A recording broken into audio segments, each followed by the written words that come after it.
अस्सलामुअलैकुम, welcome to tasty tradition. आज हम लोग बनाएंगे चिकन वाली भिंडी और उसके लिए कढ़ाई ली। इसमें हम लोगों ने ऑयल डाल देना है, साथ ही हम लोगों ने बड़ी साइज़ में काटी हुई प्याज डाल देंगे। फिर इसको हल्का सा हम लोगों ने जो है वो फ्राई करना है। तो फिर इसको अच्छी तरह हम लोगों ने फ्राई करके करना है। और फ्राई करने के बाद इसमें जो है वो बिल्कुल ब्राउन नहीं करना, बल्कि हल्का सा जो है वो इसको फ्राई करना है। फिर इसके बाद हमने इसमें जो है छोटे छोटे बोनलेस चिकन के पीसेस हमने वो जो है इसमें डाल देने हैं। ये डालने के बाद हमने इसको अच्छी तरह जो है वो मिक्स करना है कि चिकन जो है वो पक जाए और ये अपना पानी जो है वो चिकन का ख़त्म हो जाए, क्योंकि अक्सर आप लोग चिकन को जब डालते हो तो वो चिकन पानी छोड़ देता है। तो इसी तरह आपने इसको मिक्स करना है। ये देखें, हल्का हल्का जो है वो चिकन जो है वो और फ्राई हो गया। और साथ ही हम लोगों ने इसमें डाल देनी है भिंडी। ठीक है, ये बहुत ही आसान, बहुत ही सिंपल सी रेसिपी है, चटपट रेडी होने वाली है। तो इसी तरह आप लोगों ने इसमें ये डाल देना है भिंडी साथ ही।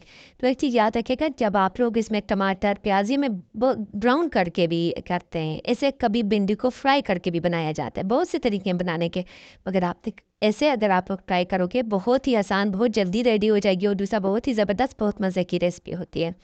तो फिर एक चीज़ और कि इसमें प्याज और टमाटर जो है वो ज़्यादा मकदार में नए और मिक्स करने के बाद इसके ऊपर हम लोगों ने मसाले, गरम मसाला, मिक्स मसाला वगैरह, वो हल्दी वगैरह डाल के इसके ऊपर टमाटर के हम लोगों ने स्लाइसेस काट के इसके ऊपर रख देने।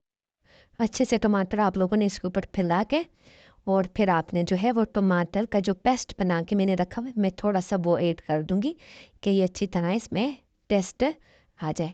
फिर इसको हम लोगों ने क्या करना है, दाम के और आंच बिल्कुल स्लो करनी है ताकि ये जल ना जाए। ये देखें, जब ये टमाटर जो है वो पानी इनमें से खुश्क हो जाएगा तो फिर हमने सीख की मदद से इनको अच्छी तरह मिक्स कर देना है।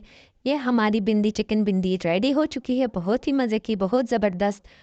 तो आप लोग अगर मेरे चैनल पर नए हो तो प्लीज़ मेरे चैनल को लाइक करना, सब्सक्राइब करना मत भूलिएगा और अपनी दुआओं में याद रखिएगा। और आखिर में आपसे एक रिक्वेस्ट करनी थी कि प्लीज़ आप जिस किसी को भी सब्सक्राइब करें तो उसको वापस अनसब्सक्राइब मत किया करें, कि मैं अपनी हर वीडियो में बोलती हूँ, क्योंकि बहुत सा असर पड़ता है उनकी जब फिर आप लोगों ने सब्सक्राइब नहीं करना तो उनको सब्सक्राइब मत किया करें कि फिर आप लोग वापस उसको अनसब्सक्राइब कर देते हैं। तो ये हमारी भिंडी रेडी है, तो आप लोगों ने ज़रूर ट्राई करना है। चटपट 5 मिनट में रेडी होने वाली रेसिपी है, तो ज़रूर ट्राई कीजिएगा और कमेंट करके ज़रूर बताइएगा कि आपको ये मेरी रेसिपी कैसी लगी। ओके, अल्लाह हाफ़िज़।